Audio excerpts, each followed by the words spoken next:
This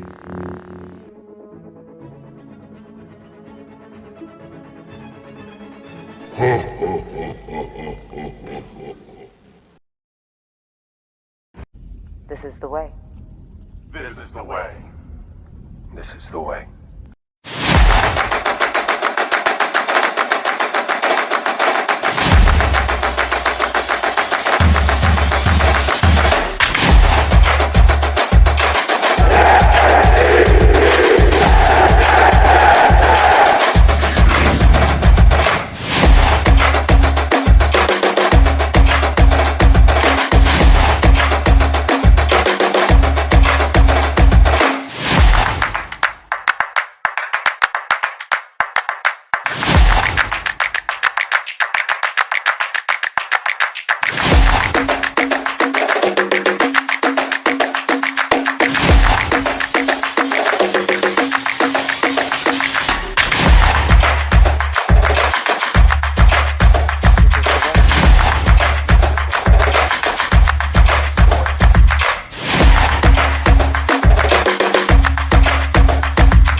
Where the fun begins. Are you ready for some football?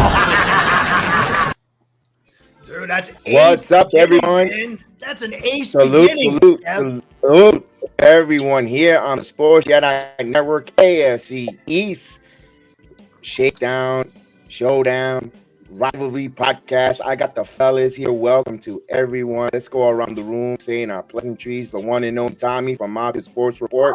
Good evening, Tommy. What up? What up? We're going right across from me to the one and only ace per head, Curtis. What's up, Curtis? Dude, that intro, I was like dozing, man. I didn't take enough Geritol today, but that intro woke me up, man. Great job, brother. And of course, making his debut here on the channel. And welcome to the channel, the one and only Captain D from the Ace per Head. Salute, Captain D. How are you? Doing good. Thank you for having me on. Appreciate it. And from the Sports Dynasty, the one and only Mr. Trevor. Hello, Trevor. Good evening. Welcome, Bronx Night. Yes, how you doing, brother? All doing good, man. All right. Now, before we get going right into the meat and potatoes, we have a little bit of a statement. We're missing a guy here. I wonder who's missing. Of course, our thoughts with you, Mr. Juan. And go ahead, take it away, Mr. Tommy. All right, so Juan wanted me to do this, read this to you guys, or read this to all of the AFC East Shakedown crew and for everyone who's listening. So here we go. Buckle up your seatbelts. So, truth the overprivileged can't accept. So here we go, guys. I have so many thoughts I can make this into separate chapters. But first, one, did I not call the Jets game to a T? Casey loves to play like crap on prime time for some reason. Mahomes is historically bad at covered large spreads. Please don't waste another 30 minutes talking about the damn Jets and Trash Wilson. Every dog has his day under a 2-hour show. It's wonderful to see Miami come down to earth. The Bills' defensive game plan is exactly what I said to do 2 weeks ago. Play physical and attack the weakness of the Miami offense. The O-line let the D-line win the game. Now things are in order for now. I trust McDaniel to make adjustments for round 2 on week 18, which sucks that we have to wait so long. Let's see if the Bills actually need that game, though. Now, for the whole reason I'm writing this whole salophagy, I can't even pronounce that word. That Dallas beatdown is the biggest loss in Bill Belichick's career in terms of many things. Score, performance, amongst a few. We've all seen these types of performances and scores before. Bills in 2003, Saints in 2009, Browns in 2010, Chiefs in 2014, Lions in 2018, in even the finale. Titans in the wild card of 19. There's a distinct difference between those embarrassing losses than this one that is not named Tom Brady. There was trust. Everyone assumed things will be okay. Even after the final wild card loss, that would be the final game Brady played as a Patriot, most people, mainly Pats fans, would think, oh, give Bill 2 years and we'll be right back on track. What trust does the senile 71-year-old man have left? Since 2020, this team under Belichick's tenure has beaten a grand total of 8 teams over 500.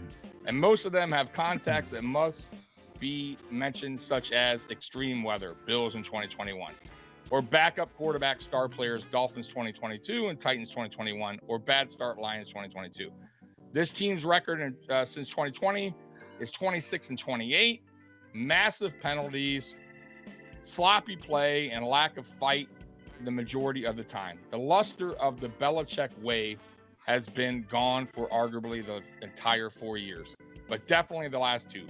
This offense statistically is worse than last season, 30th in total offense, amongst the highest in third down attempts for 62, with only 24 successes.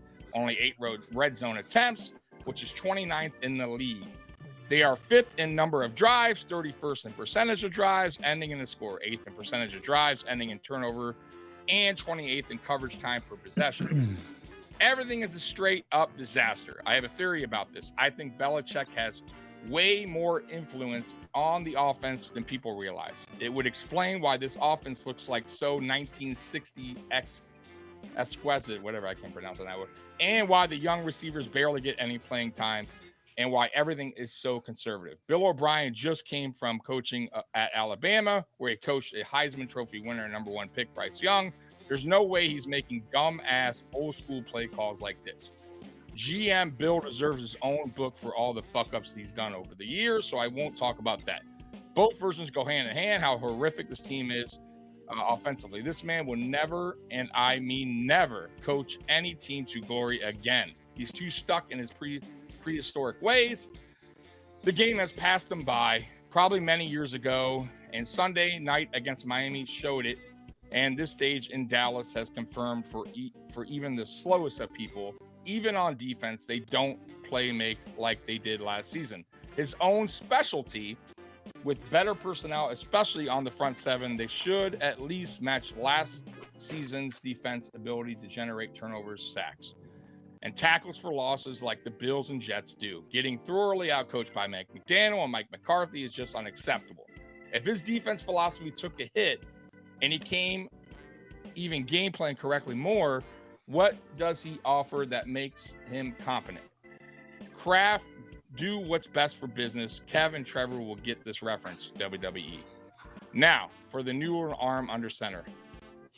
Has this kid supported well at any point? Absolutely not. 3 offensive coordinators, play callers in 3 seasons, spent money on Nelson Aguilar, Jonnu Smith, instead of trying to get faster, not drafting the multitude of receiving talent that basically grown on trees nowadays, not keeping Joe Thuney and or Shaq Mason to solidify the interior for a pocket passer and kicker Owen at right tackle, kicking Owen at right tackle, which would be a top 10 line easily, and not playing the only receiver that doesn't need to be consistently schemed, Owen the Douglas. That does not excuse Jones of the most idiotic decisions he's made for the last season and change. 28 interceptions, 13 fumbles. Most of them were recovered by New England, but still counts as a negative play. And only 1 fourth quarter comeback Houston 2020 for his career in 2021. His mantra is supposed to be a good decision-making distributor with good accuracy, and that takes care of the football. We have not seen that. A quarterback with no special arm talent, no danger in the run game, or no playmaking ability just simply doesn't belong in today's NFL. There's no room for error, and he has to be an A+ at all the little things to be at least passable. Even with all that said, I do believe Belichick broke this kid. He's not this bad. I feel bad for him, and I think he can go to another team and have a rejuvenated career, but he needs to go too. To sum up, I've written like this since I haven't written like this since I was writing articles in college, hence my invitation. I'm already done with this team. The only good thing they have given me this season is letting me know they are trash so quickly, so I won't have to take them seriously anymore. I'll just have their games on the corner of my TV somewhere so I can scuff off at them every few minutes. Teams and fan bases make me sick trying to preserve what once was a glorious entity. It's dead. It's been dead. The mystique of the past Patriots is killing any chance of starting anew, catching up with the NFL, and to just simply get better. I think we've seen remnants of the weekend at Bernie's version of the Patriots in 2021 with that brief playoff appearance. But that's done. Stop it. Let the dynasties rest in our memories. and overall is needed. Kraft, do what's best for business for the greater good. And that's it. So, man, that's a long one. But he wanted, basically, in a nutshell, he is Patriots fans stop looking in the past, and it's time to move forward and get rid of Belichick. It's in a nutshell. Is that what I'm going with, Trevor, here? Is that what Juan's going with? I guess I'll go to you on that one. Okay. Just curious. I mean, you're his partner. Well, we watched the game separately. Like I was watching it somewhere else, and pretty much he was. I don't want to say too much because part of it is in my rant of the week type of thing, but pretty much it's spot on, and it's mostly like we told you this years ago. Me and Juan, we've been saying this for years already, But that's I'm gonna keep it at that. I'm gonna explain more to my rant.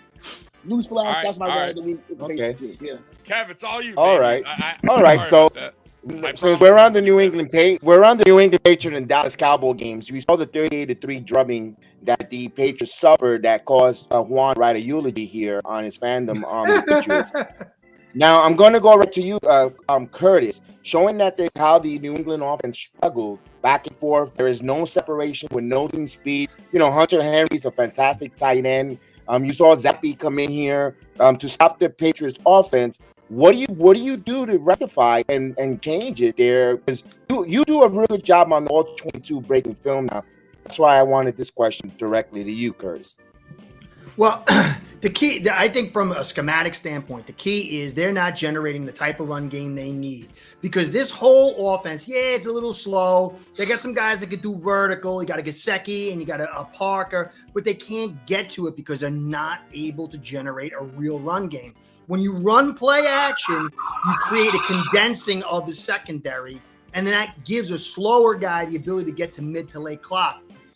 They can't run the football. They can't protect. The offensive line has been beat up and gutted.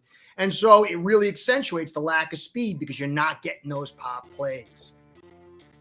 All right. So I'll go to Captain D. Go ahead. Finish off. I'm sorry. I didn't. No. I thought you finished up. If the offensive line was healthy, 100% healthy, and they weren't able to run the football, they'd be dead in the water. If somehow he can get healthy and they can get some because Mac is a guy that needs competent O-line play and they're not getting it. So that's my take. Now I'm going to pick back right there to Captain D with the offense there. They have a good tight end there and they're stacking the box. I like what you said about the play action. Your take on the offense, if you were running the Patriots offense, you're looking at Miami and you saw they gave a run for money on that Sunday night game. What do you see in New England? Are they really predictable, or is it just a quarterback play? What's your thoughts of it? What's your thumbnail on or your print on what's the struggle here on the Patriots offense? They're just lacking a lot of talent, young talent, speed. The offense just seems just flat out stale. I mean, Mac Jones, I think, can get it done, but unfortunately, with the lack of offense right now, the confidence of Mac Jones just seems to be in the drubs even more, than any time that I've ever seen him on the field. But I think it's just a matter of drafting young talent, acquiring young or good free agents, offensive free agents. Devontae Parker, and he's a good solid wide receiver, but is he going to get it done on a nightly basis? No, he is not, and that's coming from Dolphins fans because we had Parker for quite a while. But no, I think they need to get younger. They need to get younger with some speed. All right, I'm gonna go to Tommy now. I'll go back to Trevor. Tommy, knowing that we saw Seppi come in, I know a lot of fans, everyone gets excited. Of course, being a Jet fan, I could see that for the backup quarterback to come in Seppi, but they did make the postseason with Mac Jones, his rookie year, and I understand we knew they weren't going to go to the Super Bowl, but instead of building, they look like they're regressing. Do you think they could get that lightning in the bottle with Zappy, with Belichick going forward, or what's your assessment on the offense as well? Give me your take. Yeah, no, they got in the playoffs a few years back because of their defense. Let's be real. they got smoked in the playoffs. And I'll say it again. I said it a million times. Juan said it as well in that little rant that he did there. Mac Jones is average across the board. I've been said that. I don't think he's a bad quarterback. He's just not a franchise quarterback. He's not a guy that's going to lead your team to a Super Bowl unless you got superior talent around him. And they don't have that. So is Belichick holding this team back offensively? Probably. They have not been right on offense since Tom Brady left. And, defensively, yes, their units are always solid, always ready to go. But offensively is where he struggles. And you can't have that in today's NFL. You need to have a good offense. You need to have a good offensive line. You need to have a good quarterback in place, good receivers. And they have some talent there. They have Gesicki, who's more of a kind of like a Dalton Kincaid, more of a receiver, tight end hybrid player, but you could definitely get him more involved there or not. Hunter Henry is a solid tight end. So if they really use their 2 tight end sets, they could be a dangerous type of team on a 12 personnel, but they don't use it much. Or they don't really go to him a lot. As far as the receivers go, nothing. I don't like the receivers, and that's on Belichick. You need to build around your quarterback, help him out. So I think, honestly, for this team, for the Patriots to go, to get back to where they once were, if they're ever going to, I think Belichick needs to admit that he's not just a good GM at this point in his career. Maybe he was back then, but right now I think the Patriots need to hire a GM to start drafting younger talent in the offense. And if Belichick doesn't want to give that reins up, that's up to Kraft to decide what he wants to do there. But yeah, it's bad. I feel bad for you, Patriots fan, man. That's a tough one, because he's a Hall of Fame coach. So that's tough. You got your Super Bowls, but what do? You're gonna have to make a decision eventually. Then that's up to Kraft.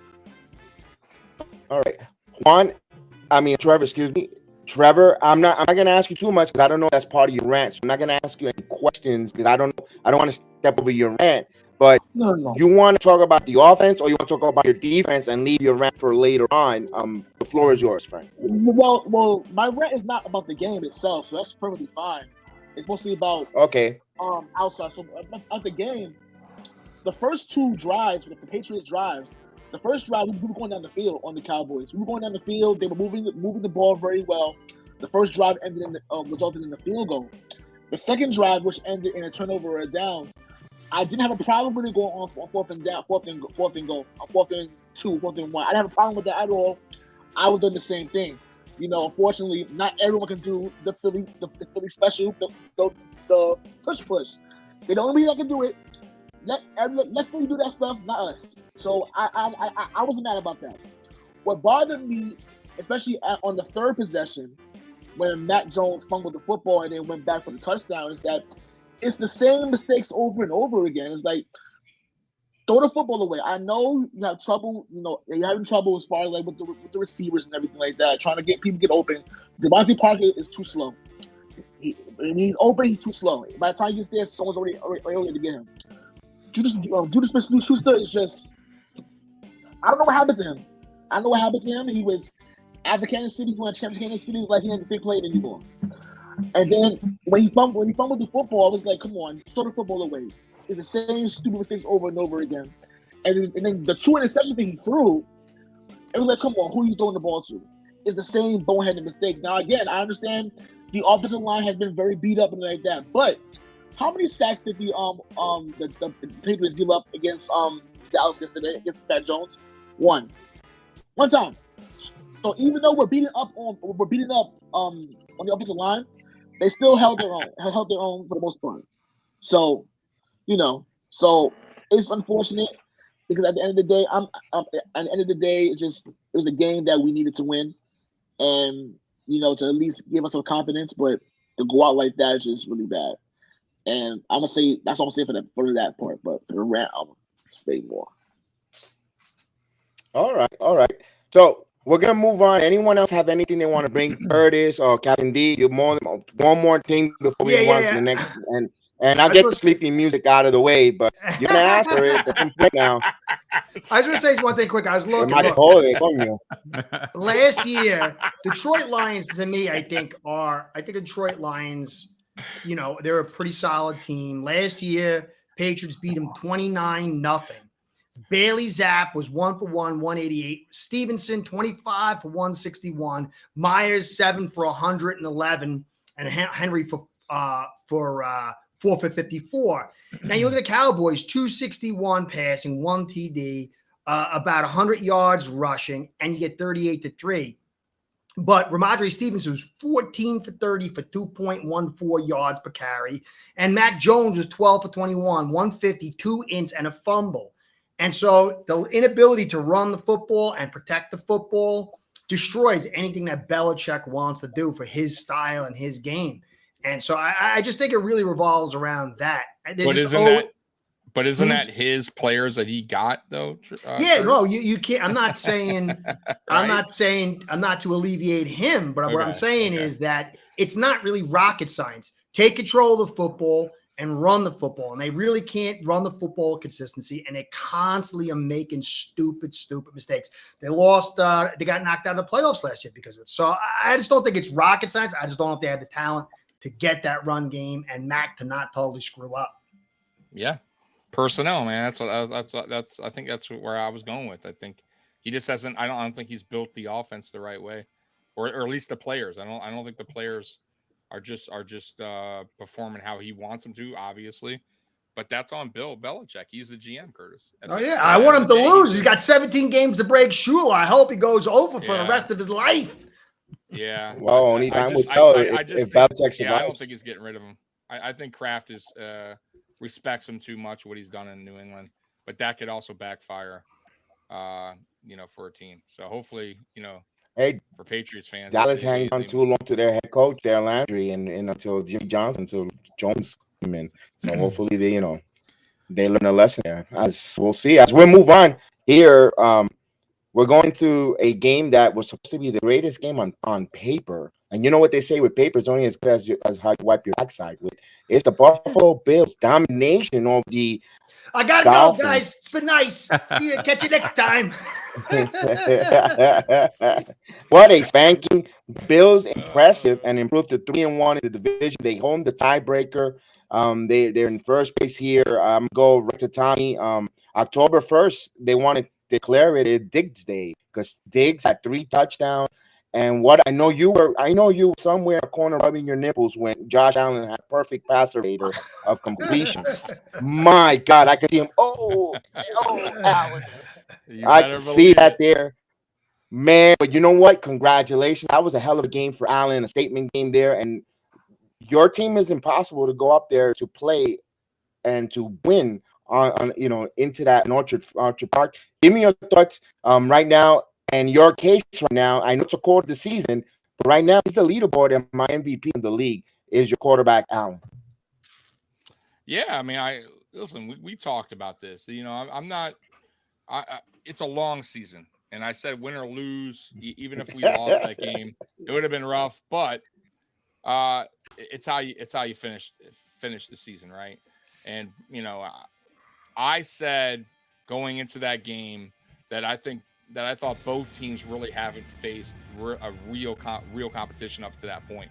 And it was going to be a test on both teams. And I thought Miami, at least some of their fans, and I'm not saying Captain D or Curtis, but I had a lot of chirping on my channel from Dolphin fans, talking a lot of smack, getting a little overexcited about their team.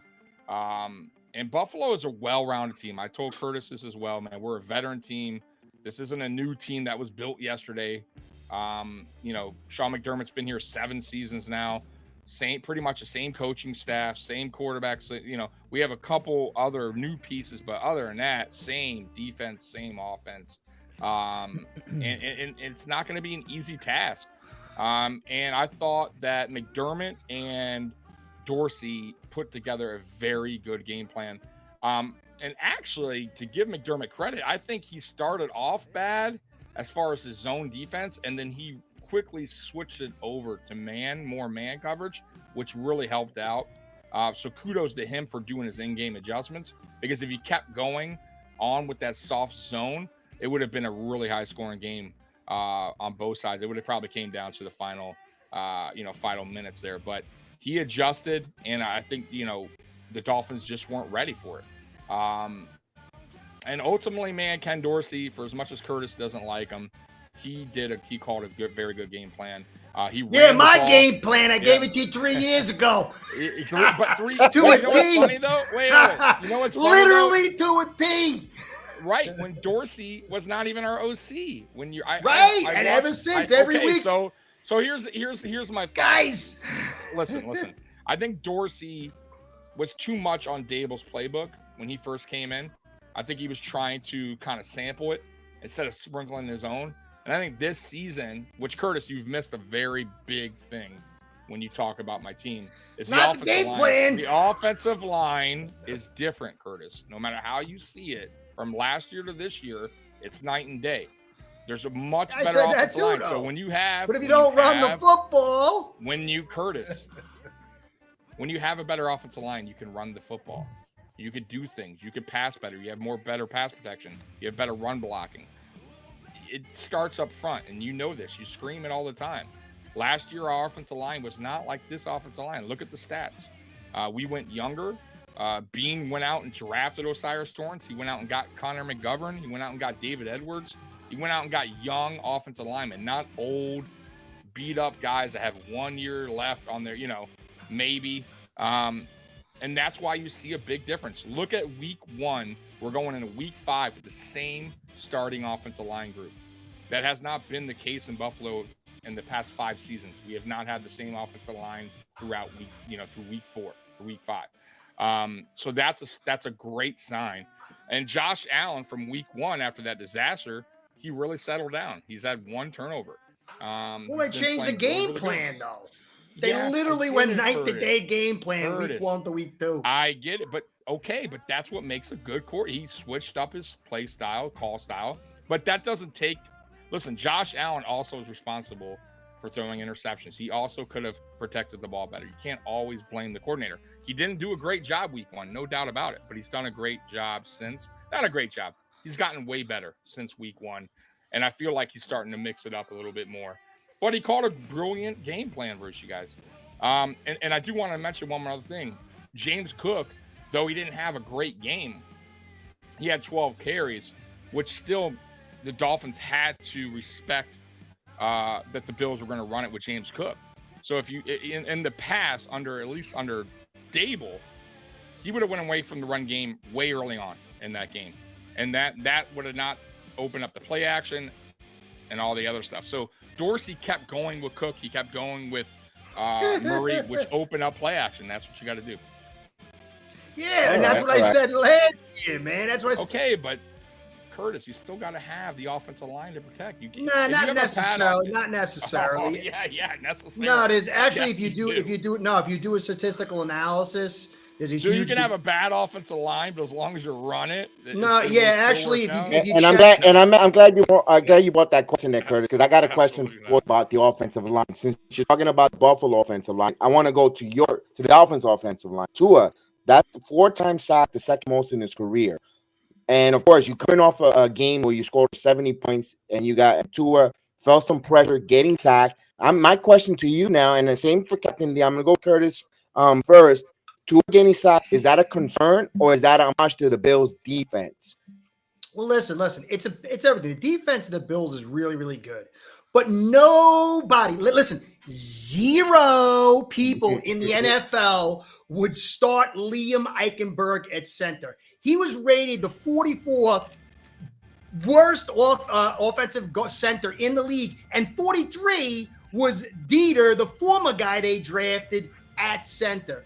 There is either nepotism or people have some, fuzzy pictures of somebody doing something they shouldn't have Liam Eichenberg in there. It's nuts. This guy would be on no one's roster in the NFL, much less the primary backup in the most critical position, zone stretch. I said last week, if Dieter's in, we're going to lose by 2 scores. I said that because he is beyond bad.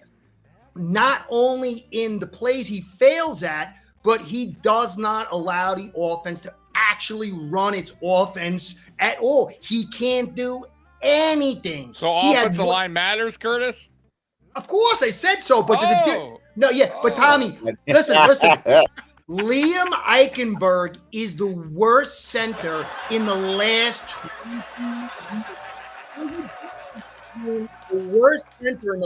20 years, and a guy that you're not too happy. I get it.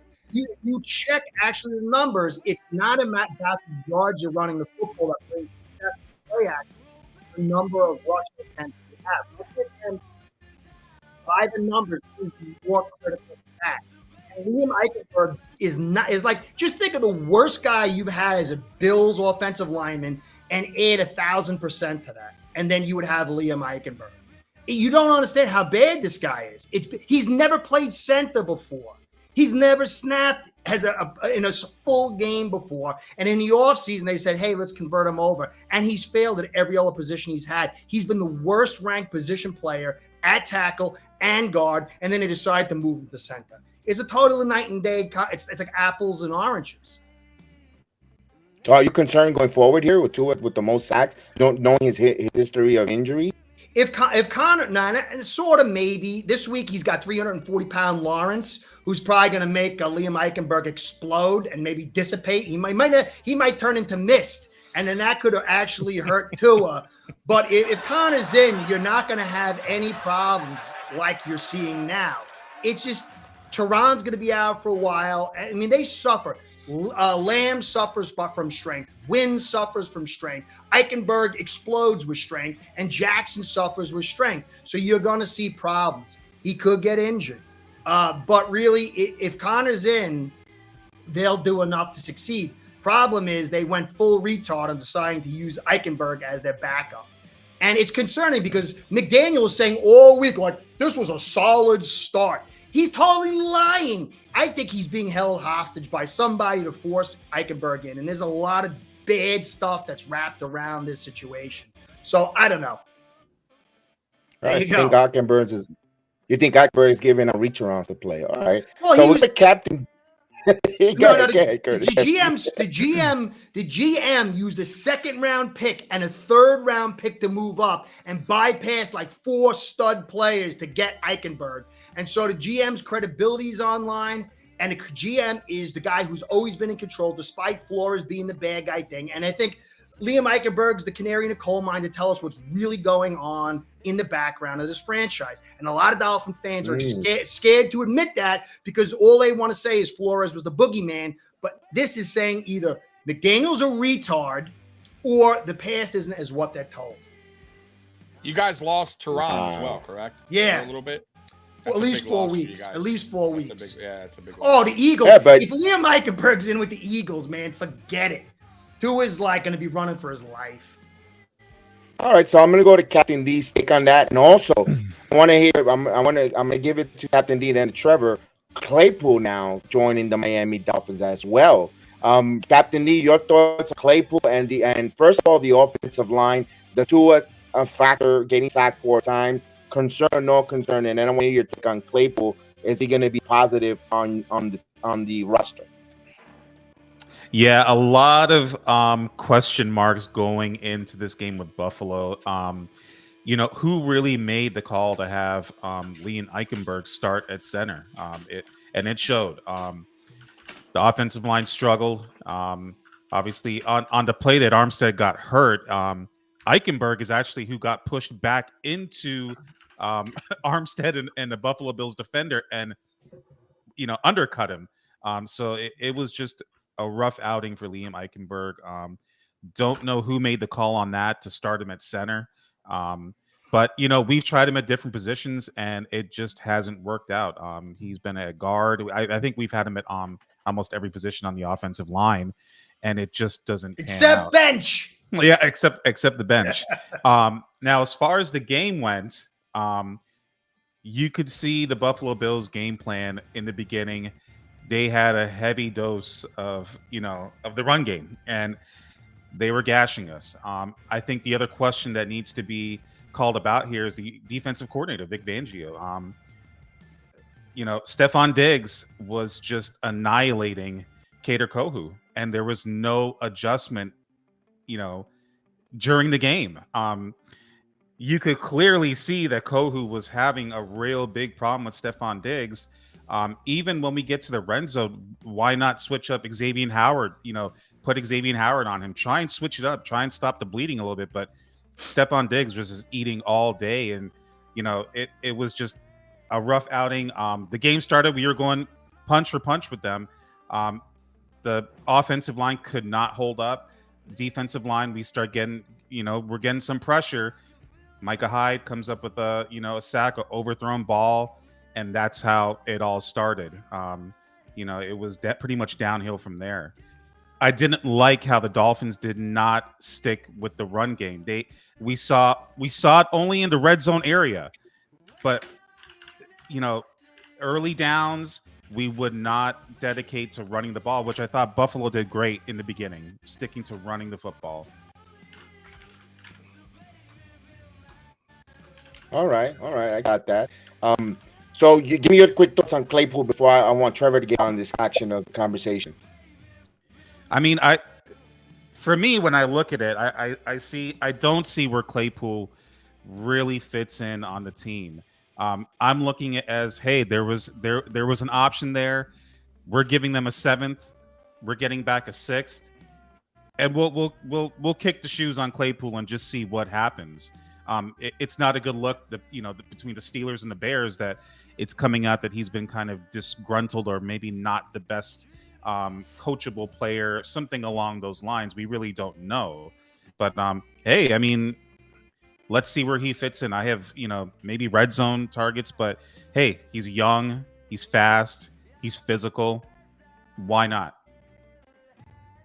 All right. So that's why I'm going to go over to Trevor. That's why I set that up there, because we were talking about last segment how the wide receivers give no space, no burners, no speed.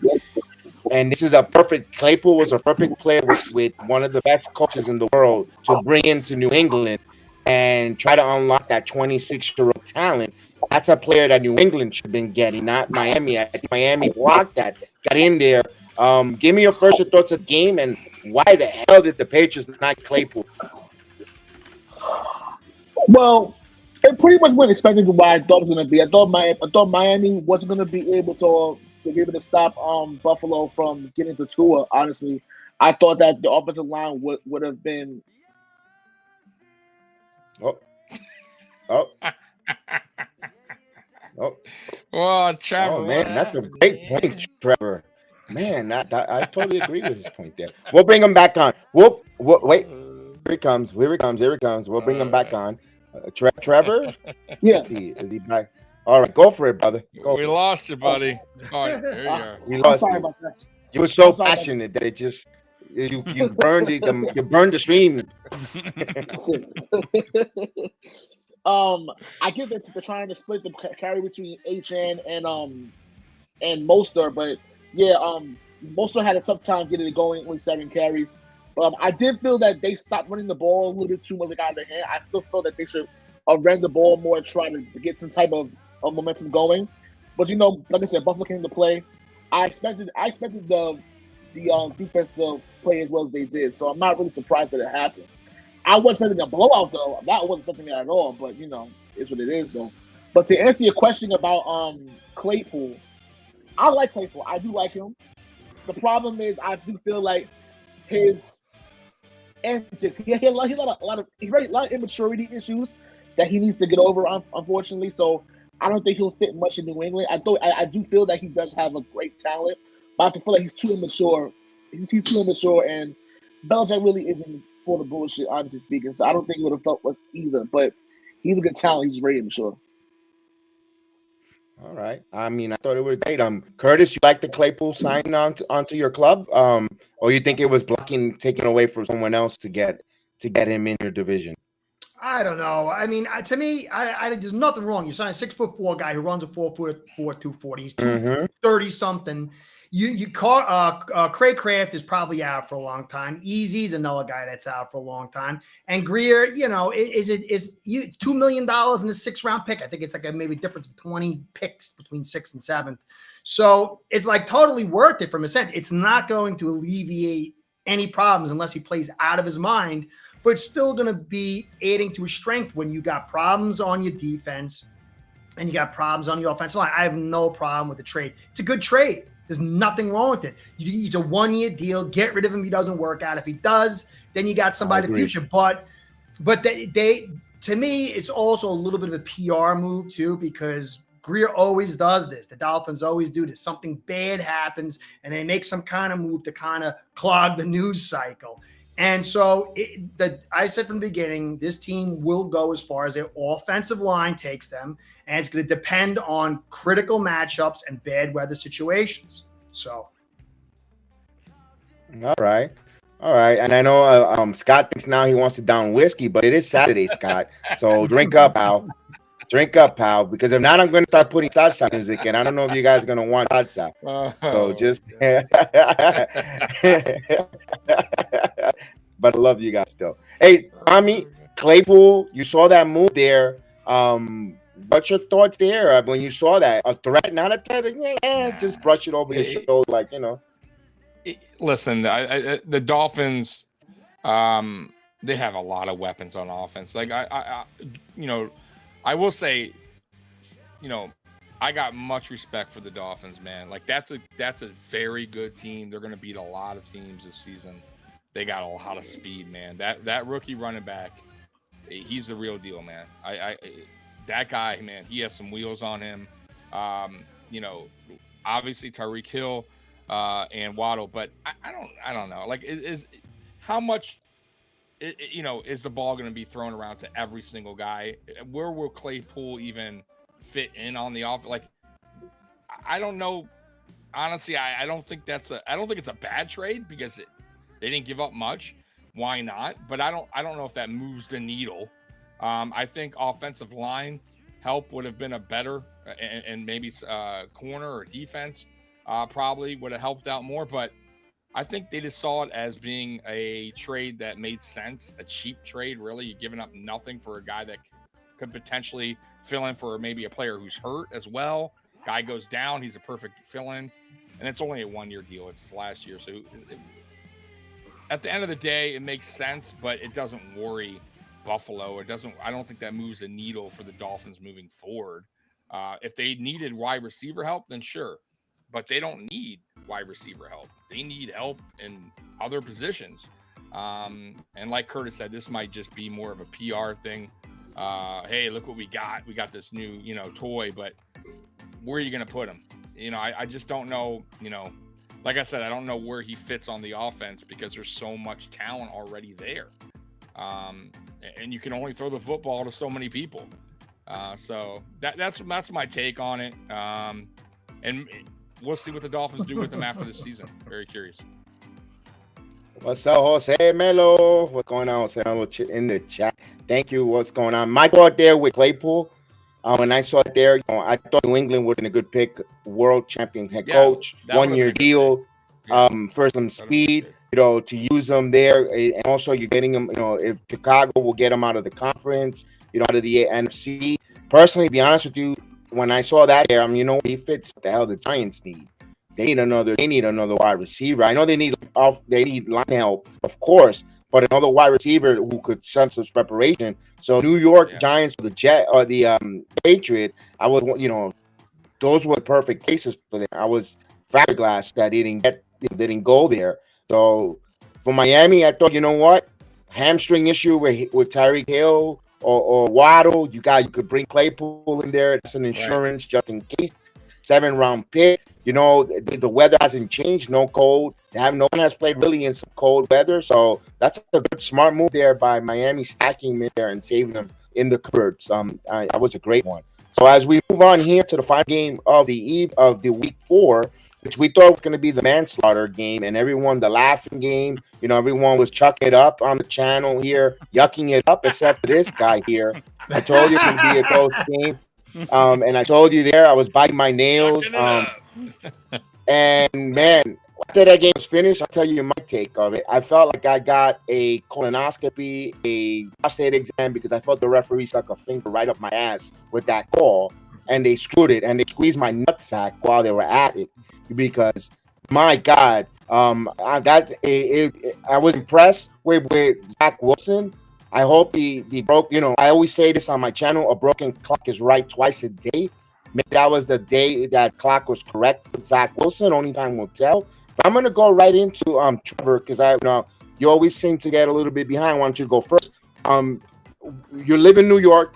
You see the New Yorkers tend to over exaggerate, over enthusiastic. What's your thoughts there? Broken clock scenario, or do you see something good enough for the Jets? Maybe might get turned around, maybe their offense. Honestly speaking, this game just bought Zach Wilson some time. That's all it did. It just bought him time. He had a good game. Played well. The Jets should have won this game. Yes, I agree. I'm not the type of person that likes to, get upset about referees, the officiating. I'm not the type of person to get into behind that. But they completely owed y'all. They did. That was a terrible call. You can't make that call. Especially how bad Patrick Mahomes was playing. It was awful. I think that it really doesn't change much. Honestly, how the city, how the area is over here is that. Zach Wilson had a good game, but can you do it every single week? And I might say the fan base, because I'm not part of the fan base, but as far as the overall aura of the city and the Jet fans that are over here, it's kind of like, okay, let's just hope that we can get to the season. Because they really want Aaron Rodgers. They wanted Aaron Rodgers all year. They feel that they were robbed of that, which they were. They were robbed of that. And they just try to get to next year. But they're going by one game at a time. So a win's a win, even though they lost the game. But it's kind of like, okay, whatever. Just try to get to the end of the route, though. And I'm sorry to say this. The game was unbearable to watch because they kept fucking going to Taylor Swift every 10 seconds. It was like, come on, this is ridiculous. The NFL, you create them. I get you want to be marketing genius. I don't get it, but she's not playing the fucking game. I'm sorry, she's not. This is ridiculous. But yeah, but other than that, I was very, very impressed with how they showed out on Sunday night. Remember, this is the first time the Jets were on Sunday Night Football since 2010. So this is like 13 years in the making today on Sunday Night Football. So it's good for them, to finally be there. But that's a game that should have won, and unfortunately they got hold. I'm sorry about that, but yeah. Yeah, I know I'm going to go to Captain on this one, but I know that we're saying the referees, though, but the inability of the defense twice to get on third down. I was saying it on the watch along. Those that are watching me for the first time, I do most of the Jets watch along, Giants watch along. I do a lot of the watch alongs on my channel. And you know me, I'm going to do a WWE watch along next, coming up in a few at the top of the 7:30, 8 o'clock. And as soon as I saw the referee come all the way from Kansas City, running into the referee, I said, I said it right there and now.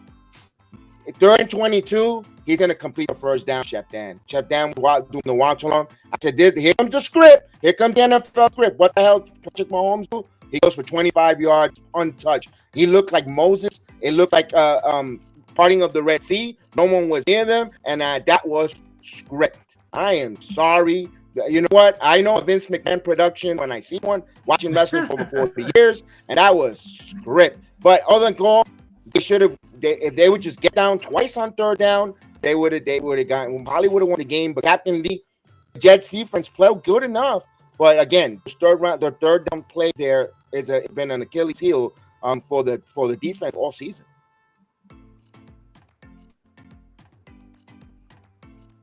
Captain D, thoughts on D? Yeah, no problem. Well, I was right. I was right, and I was wrong. I was right about the Kansas City Chiefs winning this game, but I was wrong thinking that the Jets would get completely hosed in this game because I was shocked. This Jets defense is for real. Great defense. They were giving Patrick Mahomes fits all night long, and they just need a little bit from Zach Wilson. He gave a little bit more than a little bit Sunday night, and it was able to keep the game close enough. Unfortunately, like you talked about, some really bad calls towards the end. I do not know how that was not a holding call on Josiah John. I think it's Josiah Johnson. He's a defensive tackle. I mean, he was holding him the whole time as Patrick Mahomes just ran right past him. I don't know how that was not called. The pass interference on Sauce Gardner, that could go either way. But I didn't really see much in that call, enough to be, for that to be called a pass interference. So, gotta take my hat off to the Jets. So, they're gonna give the Dolphins fits when we see you guys. They played a great game. It sucks to see that because they deserve to win that game. Indeed. And by the way, tonight's Saturday night. And I guarantee you, in a lot of bars across the United States of America, there's going to be a lot of more holding than we saw on Sunday night in the clubs. Whenever you see a lady go to the bathroom, there's going to be a lot of holding there. And now the NFL should take a video and show you that's holding, not what we saw on Sunday night. Tell me your thoughts on that game last night. Like I said, the Jets defense were going to keep them in the game. It was the offense that I said, would not look good. Though Zach Wilson played a good game, but I will say this about Zach Wilson. He's had games like this before. This isn't like Pittsburgh. Oh my God, Zach Wilson. That's the problem with Zach Wilson. They come far in between, right? It's not consistent enough. So he finally had a good game. But will he have a good game this weekend? And probably not. If history repeats itself with Zach Wilson, that's the problem. But like you said, I think it buys him another week as a starting quarterback. But listen, he also fumbled a key fumble late in that game, and that's on him. And as far as the refs, you're going to have games like that. It's unfortunate, and sometimes they do call them more for superstar athletes like Mahomes. It sucks. It's not right. But it's the way it goes, man. There's no other way around it. We've been hosed. The Bills have been hosed. I'm sure the Dolphins have been hosed before. I'm sure the Patriots have been hosed.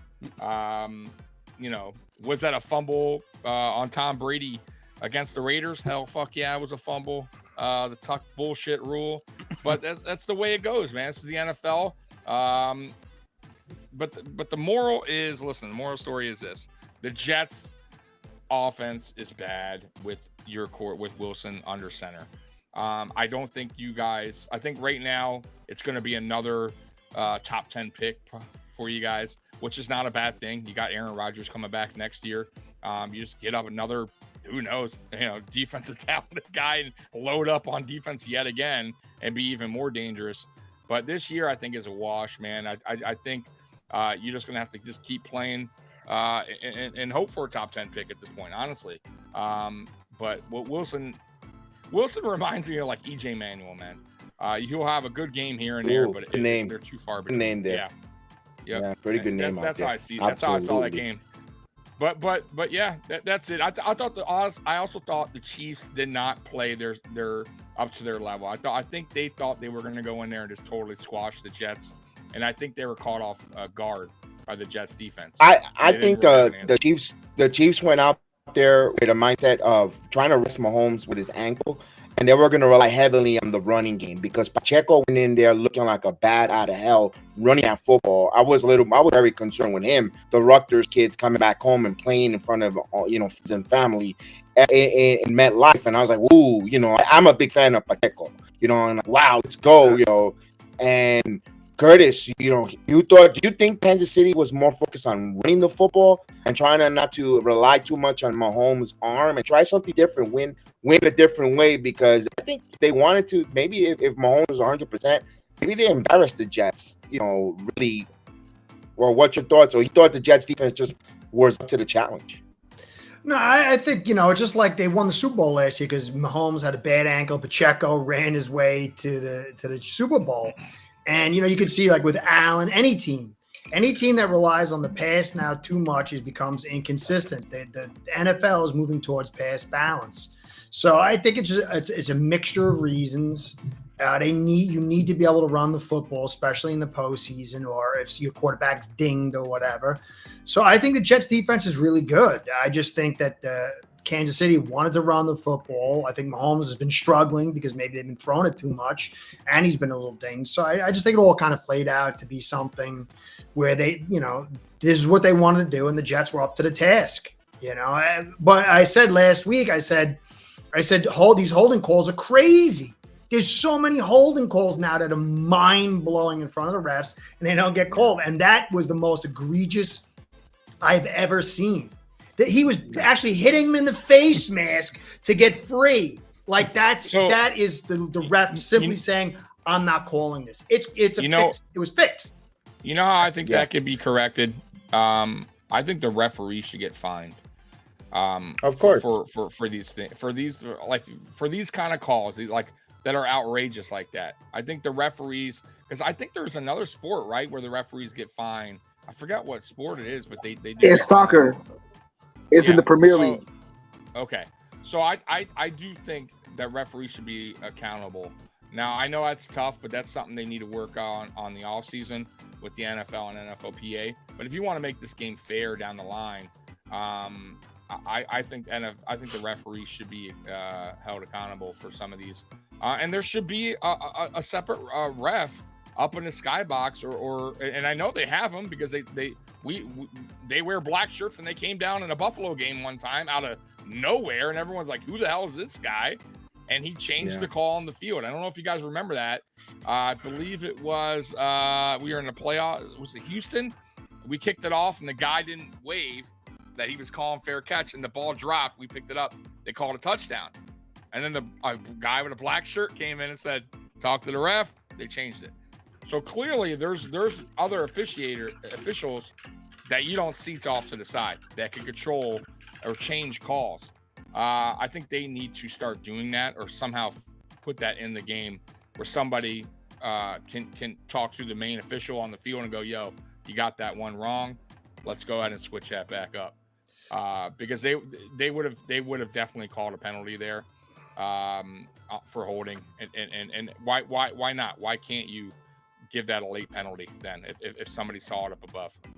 I think the clearest. It is tricky. It could be tricky though. I think the clearest thing is you cannot have a blow to a player's head. That is a finable offense. When you go back and you watch the guy striking the guy in the face, that's a finable offense. And they go back post game and look at it, and then they hand out the fines. He was never fined. Now, the player himself who got struck in the face never said anything. That was a hush-hush event.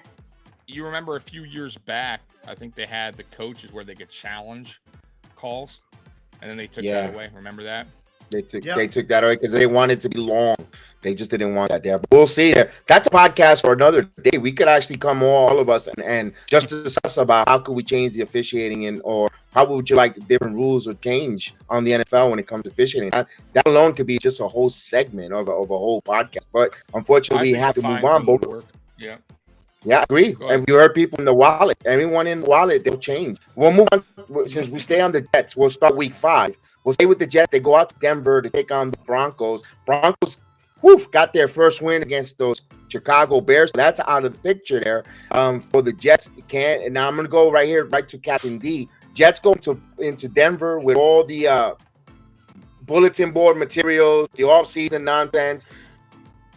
Can the Jet defense have enough stamina to go out there into the altitude to stop the Russ Wilson offense? Because remember, the Broncos come on in the fourth quarter. They're a fourth quarter team that goes berserk scoring wise. Because I guess, what's your thoughts on that game? What's the keys for the victories for the Jets to come out on top on Sunday? I'm going to pick the Jets in this game actually, because I'm infatuated with the Jets defense. I think they're going to come out. They're going to keep them just enough in this game. It's like I said, it's just going to need just a little bit more every week by Zach Wilson. But I got the Jets winning this one. I'm going to pick the Jets. I'm going to say this is going to be, I'll say 20-13 Jets. Okay, low scoring game. Okay, I can see that. Trevor, your thoughts here. What are the keys to the game for the New York Jets? Do you believe in Wilson or do you like the Broncos just coming off a win with that head coach and momentum with Russell Wilson? Maybe they unlock something for Russ. I believe this is the perfect game for Zach Wilson to expose that really bad Broncos secondary, Broncos defense. Mhm. If he's able to get the ball to Garrett Wilson, move the ball against this bad defense, they should win this game, no problem. The Jets defense is gonna. I think the Jets defense is gonna feast on Russell Wilson. I think he's gonna have his way with him. Have the way with him. I expect. I'm going on limb here. I think the Jets blow out. I think the Jets blow out the Broncos. They blow them out. I have them winning this game 27-10. I think they're gonna blow them out. Okay. And I think that you're gonna see a lot of them. You'll see them running the ball a lot. Just trying to take the pressure off of Zach Wilson. But Zach Wilson will not be the terrible Zach Wilson we know he's used to. I think he's gonna play pretty decent, run the ball well, and they should win this game 27-10. All right. So I'm going to go right to you, Curtis. The Jets going out there, will they be more pass-happy team because they took out Breece Hall is no longer on the pitch count. That's it. They think he's ready to go. I think they've seen enough of Dalvin Cook. And do you think they're going to be run happy, or are they going to control the line of scrimmage? And with that defense, what's your thoughts there? What are the keys? Do you like Denver, and why do you think that Denver will come out victorious? Give me your thoughts on that game.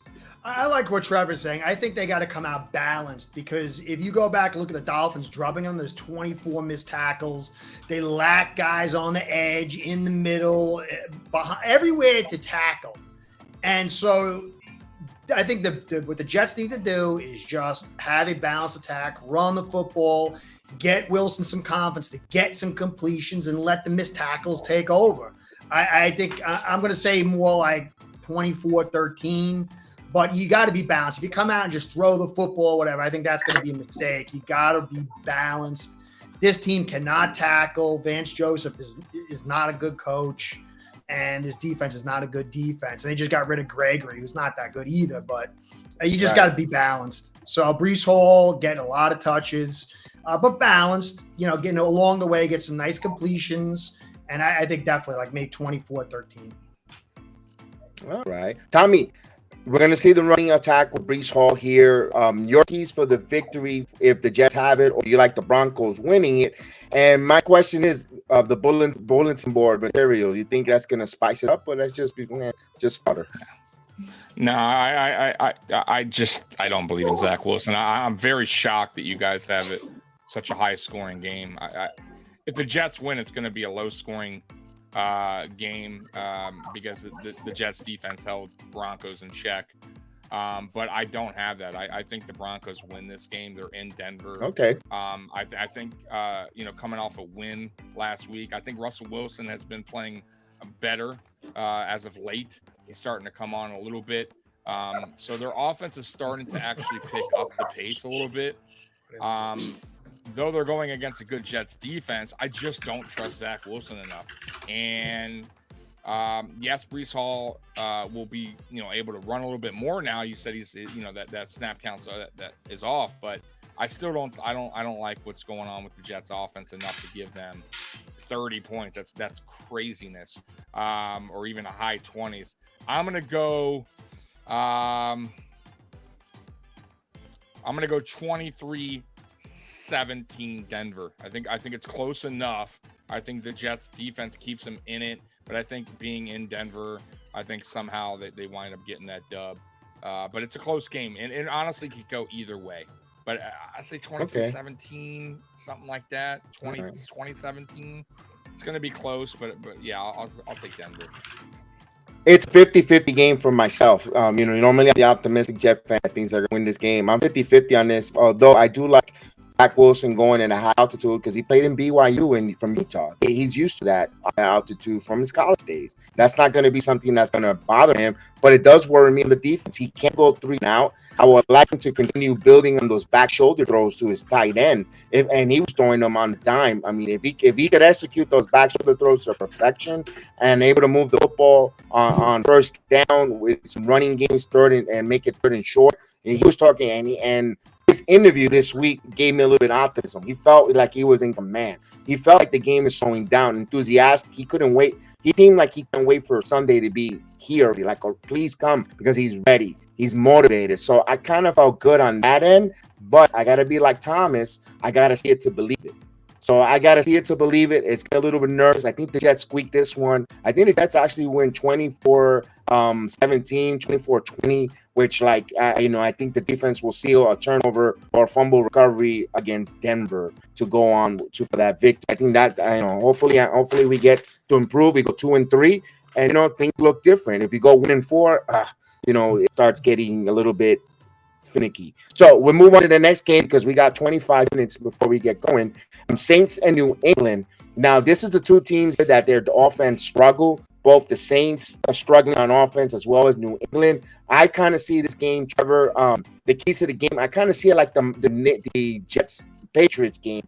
I think New England, if they could do that one or two good plays to come out for the key of victory. What's your thoughts? What's your key of victory for New England to beat the Saints, who are going? I believe this game is New England, so they're going to be out on the open air.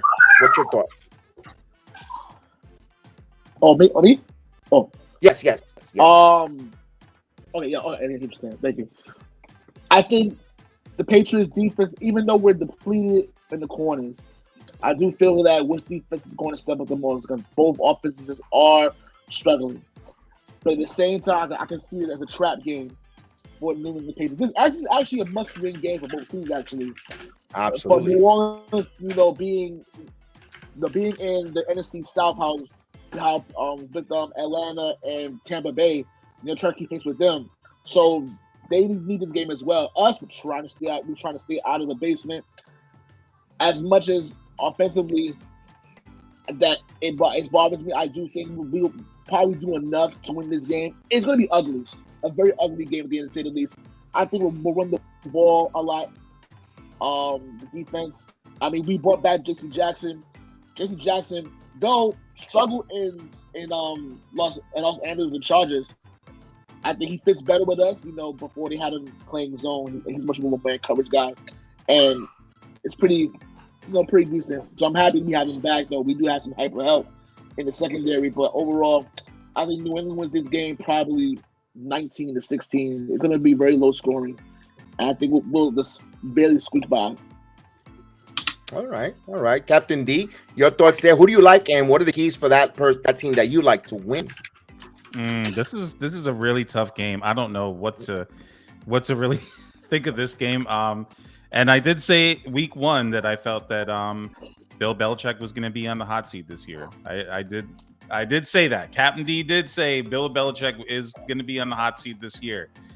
That being said, the feeling deep down inside of me, I don't know. I'm feeling Patriots for some weird reason. The Patriots come to mind for this game. Don't know why. They're missing Matthew Judon. Their corner Gonzalez is out. Their offense seems dismal. But I'm going to say Patriots. I'm going to say the Patriots pull this out. Hopefully they can get something going with the run game, open up the pass game. But I'm going to say Patriots. It's going to be a low-scoring game. I'm going to say 17-10. Patriots pull it out. All right. Tommy, your thoughts there. The keys to the game. Who do you like, and what are the keys to the game for the Saints out there against those Patriots? So once again, I think the Patriots defense keeps them in the game. It's the offense, like the Jets, that worries me. Mac Jones, I'll say it again, average across the board. They don't have an offense right now. Their offense may be as bad as your offense right now. I hate to say it. They just don't look good. But New Orleans, I believe they have Carr coming back this game. They have some weapons on offense as well. Even though they haven't been playing good, I still think the Saints can do enough to win.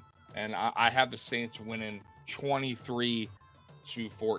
I just think the Patriots offense right now is getting worse as the season goes on. All right. Okay, so you like that there. And I'm going right to Curtis. Curtis, New England and those Saints outdoors on the road. Who do you like here, and what are your keys, and what are you looking for in this game? Well, I've been a believer that the Patriots eventually turn around, but they keep screwing it up and they keep getting injuries.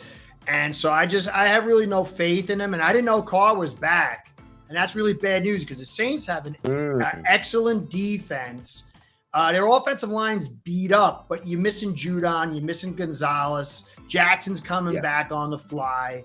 They're getting some healthy guys, back as far as the offensive line and stuff. But I have lost all my faith in the Patriots. This is because the Patriots have big expectations this season. They're expected to do something with everything they've done. So I think they're going to lose. I think they're going to lose, 17-24 or something like that. I mean, if not, if the Patriots win, I'll get back on the belief train. But especially after Juan's little statement over there, the eulogy, I think that it's a loss. I lost all my faith. First and foremost, I want to thank everyone in the chat. You guys are awesome. You guys make the program. Without the chat, we're just four guys just having a conversation. You take the program on all, not just on this channel, on Tommy's channel, on Ace Head's channel to another level. Your audience participation is what makes it go. It gets us going. So I wanted to take that moment to really, really put you guys over because you guys are being awesome in that chat. Thank you, everyone, and I really appreciate it. So we personally, I'm taking the Saints here. I think 24-10. I've been high on the Patriots. You know that. I agree with your coach, but I think right now they're in a turning point where you got Zappy, and I see the Saints winning this one.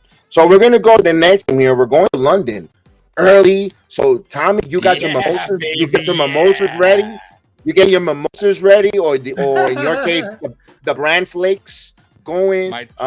Give me your tea and crumpets. Yeah. All I say is go beat Tony Khan's team.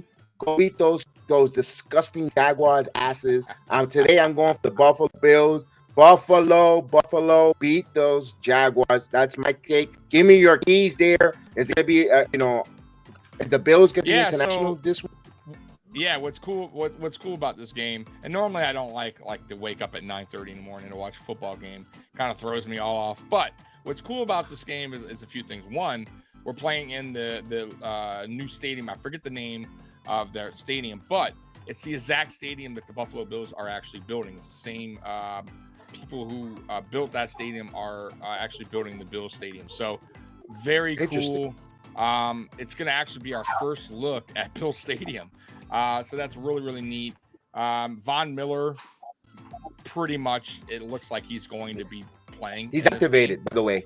Yes. So, he more than likely he'll play now. We don't have Gregory Rousseau, who's out with a foot injury. Ed Oliver stepped on, put his knee into his foot against the Dolphins. We're hoping right now it's not a fracture or sprain, but he won't be playing, but it's okay. I don't think we'll need him in this game. Also, as you guys know, Trey White torn Achilles against the Dolphins. That was a huge blow for us, man. That really hurts. But there's a guy, our first round pick of 2022, Kyer Elam, who has been inactive all season long. Finally gets an opportunity to come in and earn his stripes back, man, because he's been inactive. So let's see what Kyer can do. And obviously Dane Jackson and Christian Benford as well. But I don't think the Jags stand a chance, even though they've been there, by the way, already for 2 weeks now. So they have that advantage, but I just think we're too good across the board. We're a complete team. They're not.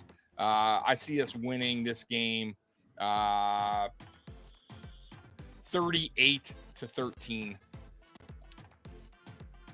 All right, so you're continuing the trend of 30 points and more on that, and that's just going to keep adding to that trend, as well as Allen to your number one in the leaderboard as MVP. Captain D, they're going out there across the pond, and they're taking on in London, like just what Tommy said, that look of their stadium architectural.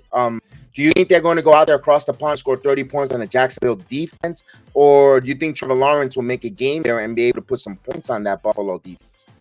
Interesting. This is a really interesting game because Jacksonville, all so far this season, coming off what they did last year, going and making the playoffs, this year looked like they were going to be a very promising team, and it's been very inconsistent for Jacksonville. They get Calvin Ridley, ATN's back and healthy. Christian Kirk, they signed to a big contract. So it just seems like they haven't fully put it together yet, and they've been struggling. But with that being said, Josh Allen, he's playing the part, and he's showing why they drafted him early.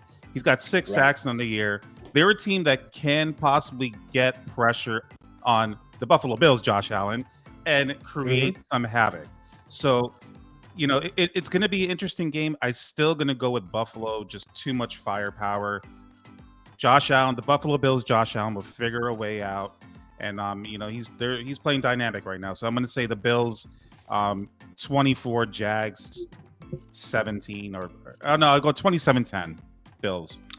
All right, interesting. What's wild, real quick, funny stats. So Josh Allen, our Josh Allen, drafted in 2018, number 7. Their Josh Allen, drafted in 2019, number 7. Oh my God. Oh my goodness! You know what? Imitation is the best form of flattery. Wild, huh? Wild thing there, Trevor. Speaking about Trevor, do you believe in Trevor Lawrence have any chance on being in Buffalo? Because the back-to-back weeks for the Jaguars staying in London, so they don't have to travel. They're staying in London, so they're used to the surroundings. What are the thoughts there? Any chance? Or who do you like and why? I like. Oh, don't tell me you froze. I'm back. Okay, now you're back. You're back. Woo, good. Yeah, thank God. I was thinking that too, as far as the logistical advantages that the Jaguars have being there. I mean, that's technically the second home, by the way. But I don't think it's gonna matter. I think the Buffalo Bills are on a mission right now. I think the defense has been playing very well. Though the Jaguars are a very pesky team. They're a very pesky team, honestly. But I think the Buffalo Bills would, pretty much. I don't want to say have their way with them, but they're gonna make it. They're gonna win it pretty convincingly. I have them winning this game, 30-17. Win this game. I think they'll win this game, and give the London Tottenham fans, shout out to my best friend because she's actually in London right now, so that's pretty cool. So nice. Yeah. Let me ask this question to you, Trevor. I think there will be 84,000 for this event, not the other event that Con Man said there was. There'll be 84,000 for the Bills and Jaguars, but I don't believe not 84,000 like they were in All In. Yeah, you got that one, did you? I did actually. Actually, I'm really happy because seeing how the European fan base is embracing the NFL product, I think it's great because you're seeing them in London, you're seeing them in Germany. So I think it's great to see. Yeah, Germany. It's really good to see that. So I like it. All right, I'm gonna go to Curtis. Buffalo, Jacksonville, playoff teams. A lot of expectation for Jacksonville. Trevor Lawrence, he highly drafted, number 1 overall. Do he have a chance against this Buffalo Bill defense? Yeah, I think so because Cam Robinson's coming back. He's been out, and he's a big guy, 335. And then their other guy, walk a little, he's like 335, 6'7". And Rousseau, I think, would be such a huge piece for the Bills right now because he's a good run stopper. He's a big guy. And again, you're going to see, some of these edge defenders. I mean, Vaughn's going to make a big impact. I don't know if they're going to give him, 50 snaps he'll be limited. Or whatever. Nah, he'll be limited. So, but the one guy you mentioned, though, by the way, Curtis, the offensive lineman, he's also coming back, I believe, from a suspension. Yeah, it's not an injury, though. So he's going to have some rust on him as well, though. Just a heads up. He's all right. Yeah. Go ahead. Sorry. But I think that if you look at the Jags, they're actually passing pretty well. Their run game is lagging behind. And I think they're going to run a lot. They're going to be very balanced. And I think that it's going to be a better game than people think. I think if Dorsey does the right thing and he continues to be balanced, to me, all about Dorsey is now he's got the right framework. Will he be able to hold that in tight games where you have to be patient? And so that's really all I'm waiting for. If Dorsey continues the right game plan and he's patient, I think Bill's going to win. I think they'll win like 30-21. Or 30-24, that's the only way they can lose if Dorsey doesn't follow the game plan, doesn't hold to it. But I think the Jags are going to be a little bit better than people think. I think you're going to see more like the Jags last year. They struggle a little bit with their front. So I think it's just critical for the Bills to win. So 30-21, 30-24, 27-21, something like that. But if Dorsey goes to being Dorsey, the fun and gun system, I don't know, anything could happen. All right. So we go to the final game. We got 10 more minutes here. Not to want, we'll our time, but we get to the point here. New York Football Giants, who's got so much issues, going down to South Beach to take on those Miami Dolphins. This is a game that looks paper that's going to be a slaughter, a blowout.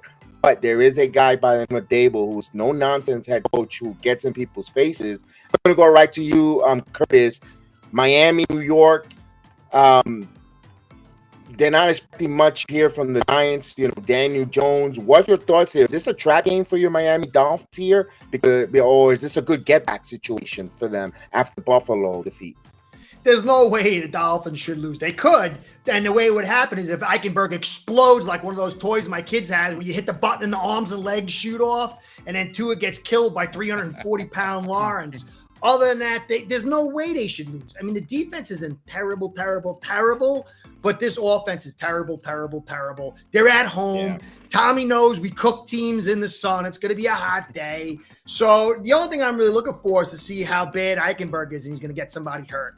Other than that, it's going to be a win, 2-score win by the Dolphins unless they totally wet the bed, and then it's like – so that would be my take. All right. Tommy, your thoughts there. Giants, Miami going on to South Beach. Give me your quick thoughts on that.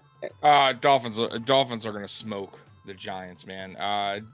Dable, terrible decision with the contract for Daniel Jones. That is backfiring, and that's on Dable and the GM. As you see, Daniel Jones is just not a very good quarterback. He's okay, but that offense right now is not looking good. They got one win, a lucky win. They should have lost a few weeks back, but they look bad defensively, offensively. They just can't get anything going. They're going to come to Miami with a pissed off Miami team that just got smoked by the Bills. And the Dolphins are going to want to kind of a bounce back performance saying, hey, that what you saw last week is not us. So in Miami, in that heat, Giants don't stand a chance. I think this is something like 38-14. I like that one, Tommy. Totally agree with you on that one. All right. Captain D, I know you're down there like South Florida, and I'm in there, and I'm with Florida. It's not in the 90s. It's like in the upper 80s. Maybe it's not going to be too hot, but I still think. What's your thoughts here with Miami? Do they have it? Are they going to take advantage of their speed on the wide receivers with rookie cornerbacks that the Giants, are throwing up there? Are you like feasting right now? You ready for that offensive attack for Tua? I think this game is going to actually be a little bit closer than what most people are thinking. A lot of people are thinking the Dolphins are going to blow out the Giants, but I'm looking at right now. This is game to let's get some guys back healthy. It seems like Jalen Phillips might be able to play. Connor Williams also they're listed as questionable right now, but I would like for this team to try and get some identity on defense. The defense just seems like it's just. They don't know. It's very confusing. You know what I mean on the defensive side. So I think we'll win. I don't think it's going to be a blowout, but I think this is a good game to kind of lick our wounds a little bit from last week. All right, Trevor, living in New York, seeing all with the sky is falling. When it comes to the Giants, they only to be honest with you, they only play 2 good quarters on the whole NFL season. Against the Arizona Cardinals.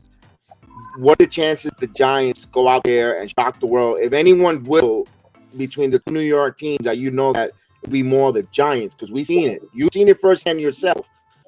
What's your thought? Any chance of the Giants doing anything out there? No, absolutely not.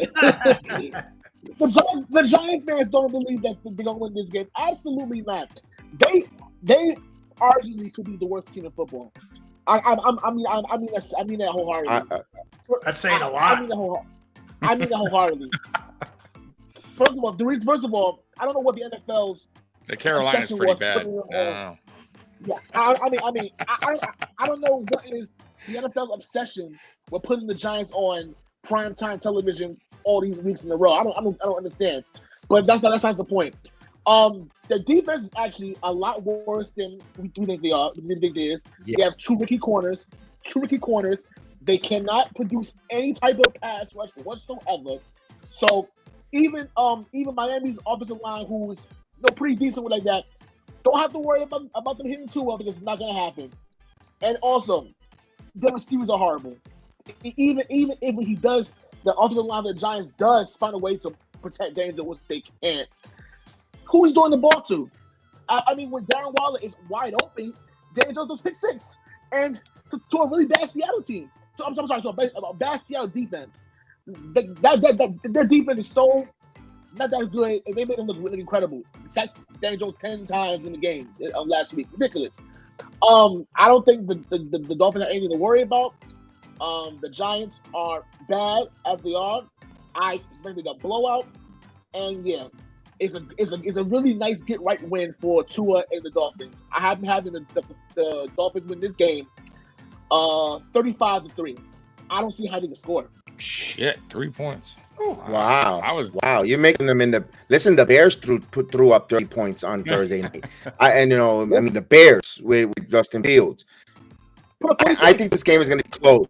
They're going to be close. I don't think the Giants win. I think the Giants lose their game. Personally, I think Miami wins by the score is going to look lopsided by 10, but it's going to be such a close game. But Miami wins this, where I don't know if that's going to be at this point, Giant fans, like a moral victory. I didn't feel moral victory like the Kansas City and the Jet game, but it's going to be something like that. Where whoa, the Giants, they come and play, but you could tell that don't have the right talent to compete with a Miami Dolphins team. So I think the Miami Dolphins win this game, but the score is going to be for 10, but it's going to be closer than that. Than the score really indicates, if that makes sense. But it's still a loss. It's still a loss. L is an L, and that's how it goes there. For that. So that is week number 5 previews there. And of course, we get into a really hot segment here to close it out. And it's the one and only Trevor's rant that everyone likes to hear. And we're going to give Trevor's rant in a second. Let me get the graphic up there, Trevor, so we could be able to get going. It is Trevor's rant. Take it away, my friend. And when we come back, you'll be right there. Go for it.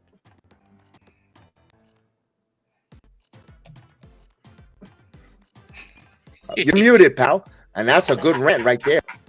I'm sorry. Sorry about that. My rant is specifically dedicated to the New England Patriots fan base, my fan base, and those who thought that me and Juan were crazy. For 3 years,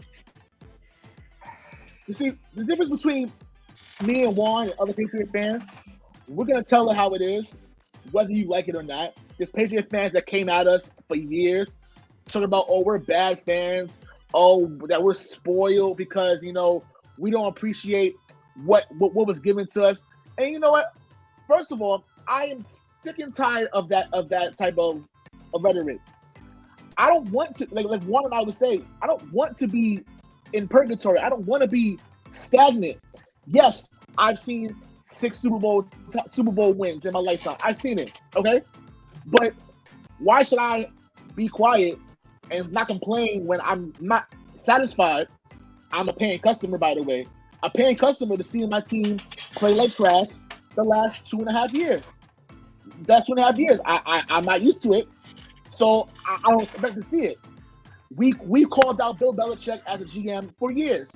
And what do we have people say to us? Oh, we're being spoiled, or how dare we call out Bill Belichick?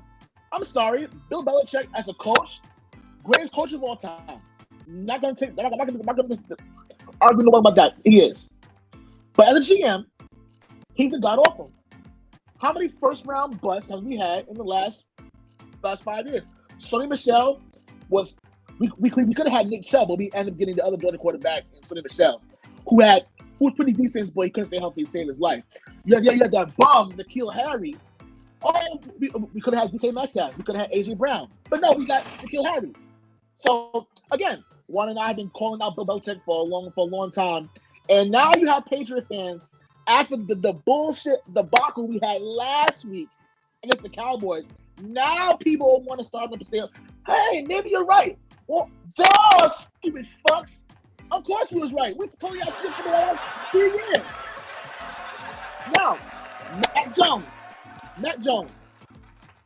We've been told that, and Tommy's a witness to this.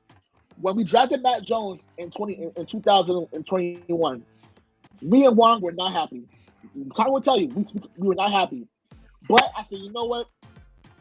Let's see what we can do from there. The same way how we bash Zach Wilson for how he is, right? Me and Juan have a 3-year thing. If you can't show us that you have 3 years, then I don't know, maybe not it. He's not it. He's not the franchise quarterback that we need. Now I'm not saying that he's not gonna be a quarterback in the NFL in the future, but he's not what we need here. He's not. And now people are starting to realize it now. And all I gotta say is, we fucking told you so. We fucking told you so. And that's it. That's kind of my right now. I was just sick and tired of people saying that we're being spoiled because I want to see my team win. I don't give a shit if they won all them fucking titles. I want to see them win every year. And when I'm not like what I'm seeing, I'm frustrated. But I love the team. I spent a lot of money on this team to support them, and I'm not going anywhere. I love these guys. I love these bastards, even though they give me fucking headache the last 2.5 years. But that's my rant. Yeah. Woo! All right. Well said there. Well said. Anyone have a quick rant? You got about 30 seconds for a quick rant. Anyone want a 30-second quick rant before we run the outro? Tommy sucks. So do the Bills. All right. That is the edition Curtis. here on the AFC East I love you, Shakedown. Tommy. Such a sore I loser. love Ace per head will be hosting next week. I want to thank everyone in the chat. I want you guys to make sure you follow the Mafia Sports Report again. Thanking Tommy for allowing us this platform to do this program. Make sure you hit that subscribe to those channels.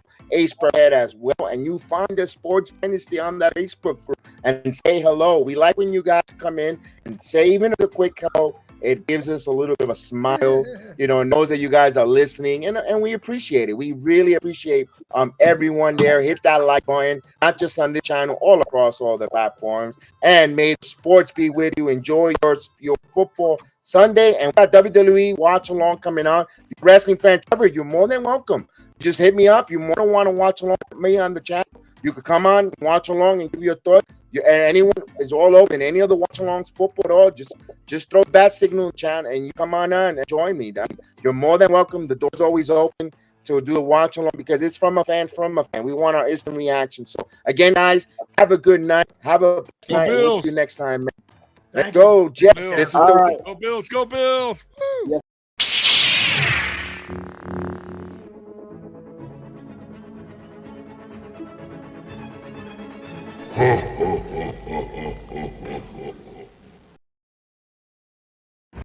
This is the way. This is the way. This is the way.